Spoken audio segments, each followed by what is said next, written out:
द्वादशी होए, मेरे घर गोपाल जू नित्य एकादशी होए। कही सुशीला ने प्रभु गई सुदामा रोए, और भाभी मेरे महल में नित्य एकादशी होए। जो समाचार भगवान श्री कृष्ण को सुदामा जी ने सुनाया, और जो ही भगवान ने इतना समाचार सुनाया, भगवान ने सुशीला देवी को प्रति उत्तर भिजवा दिया। भाभी होई थी सो हो गई, अब न ऐसी होए, और भाभी तेरे महल में नित्य द्वादशी होए। हे भाभी, जो होना था सो हो गया, पर आज से तुम्हारे घर में नित्य प्रतिदिन द्वादशी होगी। जिस प्रकार हम एकादशी का व्रत करते हैं, वो दूसरे दिन द्वादशी को जब पारायण करने बैठते हैं, कई प्रकार के व्यंजन अपने घर में बनाते हैं। तो जैसे कई प्रकार के व्यंजन हम अपने घर में द्वादशी के दिन बनाते हैं, ऐसे ही सुदामा जी के घर में नित्य द्वादशी होगी। किसको दिया, लेने वाले तक को पता नहीं चला कि भगवान ने किसको दिया है। इसलिए तो रहीमदास जी जब दान करते थे तो अपने सिर को झुका लेते थे, आंखों को नीचे कर लेते थे। किसी ने उनसे पूछा कि आप दान देते समय अपने सिर को क्यों झुका लेते हो, आंखों को क्यों नीचे कर लेते हो? तो रहीमदास जी कहते हैं, देनहार को और है भेजत है दिन रेन, लोग भरम हम पर करें याते नीचे देने वाला तो एक परमात्मा श्री कृष्ण है, लेने वाली सारी दुनिया है। अंतर केवल इतना है कि कोई छोटा भिखारी है तो कोई बड़ा भिखारी है, मांगते तो सभी उसी परमात्मा से है। तो भगवान श्री कृष्ण ने प्रति उत्तर भिजवा दिया, होनी थी सो हो गई, अब न ऐसी होए, और भाभी तेरी भवन में नित्य द्वादशी होए। तुझे देते हुए नहीं देगा देखा, मगर झोली की भरी देखी। सुदामा जी को ऐसा लगा कि मैंने क्या सुना दिया। 3 दिन हो गए सुदामा जी को रहते। सुदामा जी ने कहा, कन्हैया भैया, तुमने मेरे घर की एक बात पूछ ली, पर तुमने अपने घर की एक भी बात नहीं बताई। तो भगवान ने कहा, तुम पूछ लो। तो सुदामा जी ने कहा, मित्र मैं पूछ तो रहा हूँ कि तुम्हारा विवाह हुआ है कि नहीं।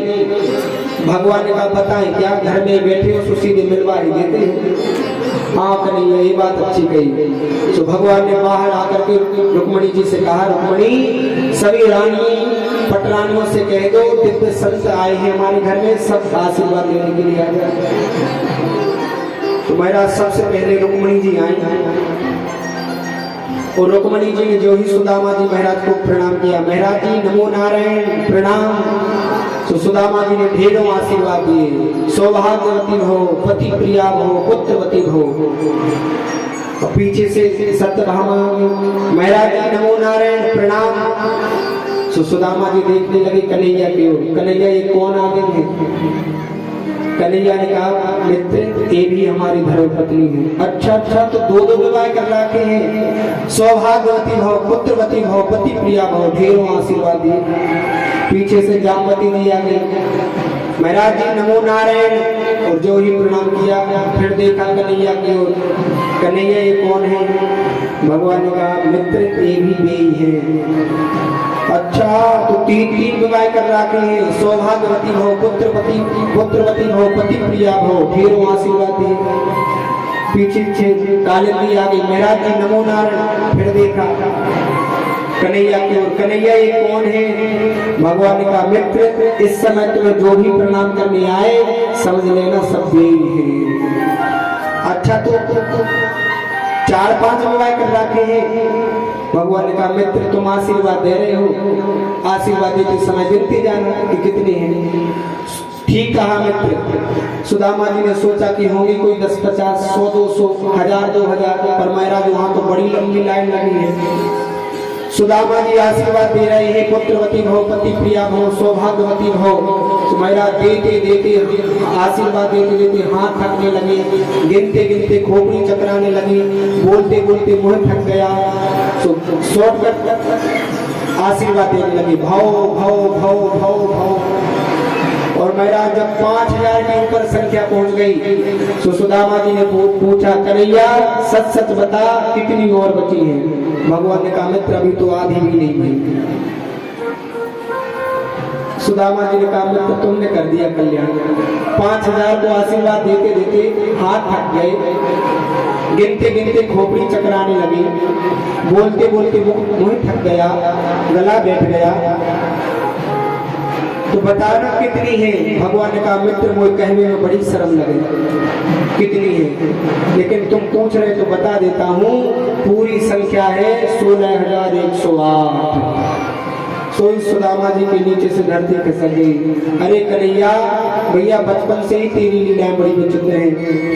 कन्हैया तुमने 16,108 विवाह किए और मुझे एक भी विवाह नहीं बुलाया, और मैंने एक विवाह किया तो तुम्हें नहीं बुलाया, तुमने बुलाया ना दे दिया।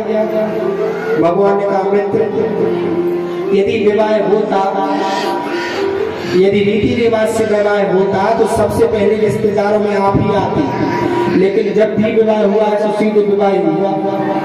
जहां गए सबने अपनी अपनी कन्या पकड़ा दी, जिसने देखा उसने अपनी कन्या पकड़ा दी।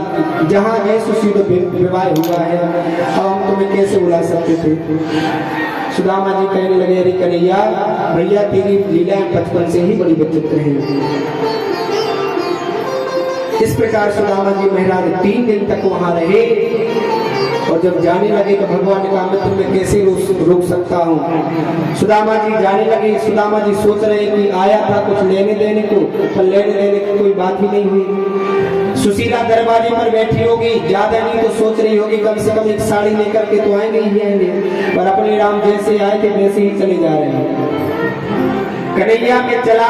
भगवान ने कहा मित्र मैं कैसे कह सकता हूँ कि और रुक जाओ, लेकिन मेरा भाभी से एक समाचार कह देना। क्या? बोले आप जब भी तुम द्वारका में आओ तो भाभी को साथ लेकर के आना। सुदामा जी कहने लगे रे कन्हैया ये तू बात नहीं बोलता तब भी मैं कह देता, कोई दूसरा समाचार हो तो बताओ। सुदामा जी को भगवान ने कुछ नहीं दिया। सुदामा जी मन में विचार करते जा रहे हैं, सोचते जा रहे हैं। देखो भैया यदि सुदामा जी के मन में धन की कामना होती और जिस व्यक्ति की कामना पूरी नहीं होती उसे क्रोध आता है। यदि सुदामा जी के मन में धन की कामना होती तो सुदामा जी को क्रोध आता, लेकिन सुदामा जी के मन में धन की कामना नहीं थी, वह तो दर्शन करने के लिए आए थे, वो दर्शन मिल गया। धन की कामना तो सुशीला के मन में थी।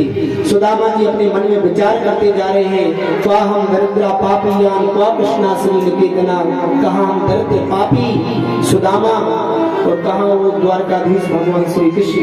धन्य है लोग तो माता पिता को भूल जाते हैं, बड़ा पद पा करके अपने भाइयों को भूल जाते हैं। वह तो मेरे बचपन का ही मित्र तो था, लेकिन सामने देखा तो लपक करके हृदय से लगा लिया था। यह कृष्ण के अलावा कोई नहीं कर सकता।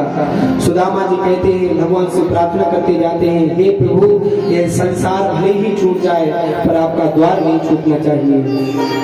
सुदामा जी गाते जा रहे हैं, प्रभु तेरा द्वार न छूटे रे, प्रभु तेरा द्वार न छूटे रे, छूट जाए संसार प्रभु तेरा द्वार न छूटे रे, प्रभु तेरा द्वार न छूटे रे, प्रभु तेरा द्वार न छूटे रे, छूट जाए संसार प्रभु तेरा द्वार न छूटे रे, प्रभु तेरा द्वार न छूटे रे, प्रभु तेरा द्वार न छूटे रे, छूट जाए संसार प्रभु तेरा द्वार न छूटे रे, प्रभु तेरा द्वार न छूटे रे, प्रभु तेरा द्वार न छूटे रे, छूट जाए संसार प्रभु तेरा द्वार न छूटे रे।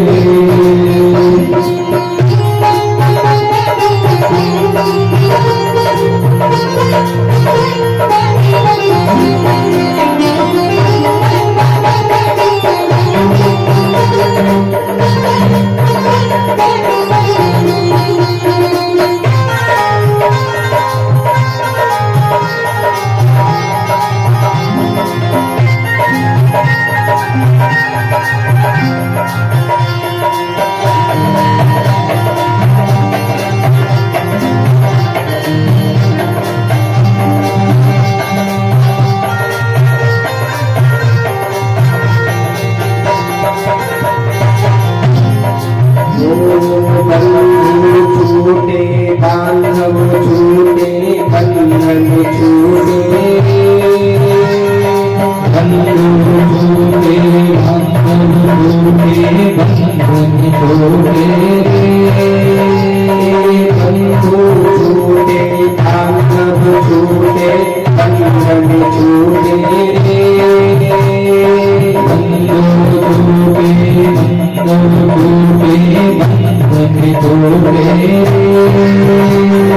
छूट जाए सब घर परिवार छूट जाए सब घर परिवार छूट जाए सब घर परिवार छूट जाए सब घर परिवार घूमट छूटे मेरा कारण छूटे प्रभु कारण छूटे छूट जाए संसार छूट हमार छूटे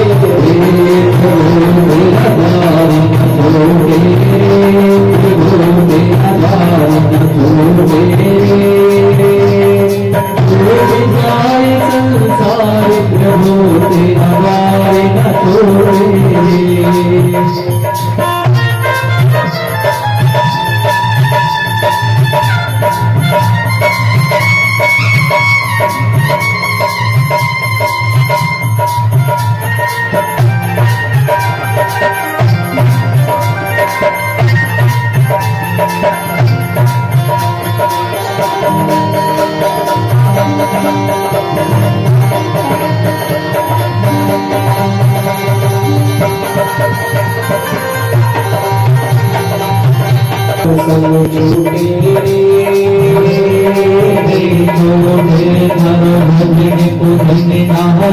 संग छूटे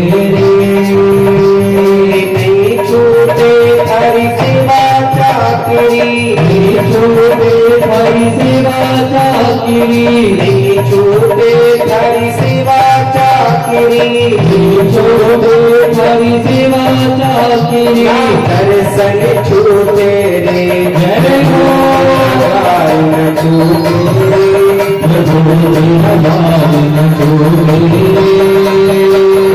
छूट जाए संसार प्रभु नारायण छूटे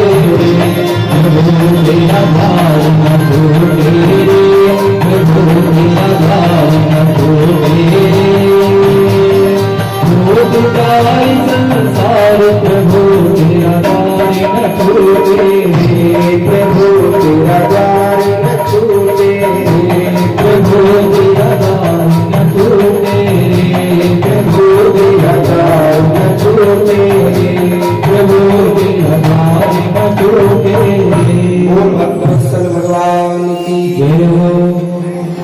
सुदामा जी इस प्रकार अपने मन में विचार करते जा रहे हैं, हे प्रभु ये संसार भले ही छूट जाए पर आपका द्वार नहीं छूटना चाहिए। और सुदामा जी जो ही अपने उस नगर में आए, सुदामा जी सोच रहे कहीं मैं लौट करके द्वारकापुरी में तो नहीं आ गया। सुदामा जी उस महल के चक्कर लगा रहे हैं तो महाराज सेवकों ने देख लिया और जाकर के सुशीला देवी को खबर करी, कोई बहुत देर से चक्कर लगा रहा है महल पे। सोई महाराज जो ही सुशीला ने झरोके से झांक करके देखा तो देख करके उछल पड़ी, ओहो यही तो है हमारे स्वामी जी, चलो स्वागत करो।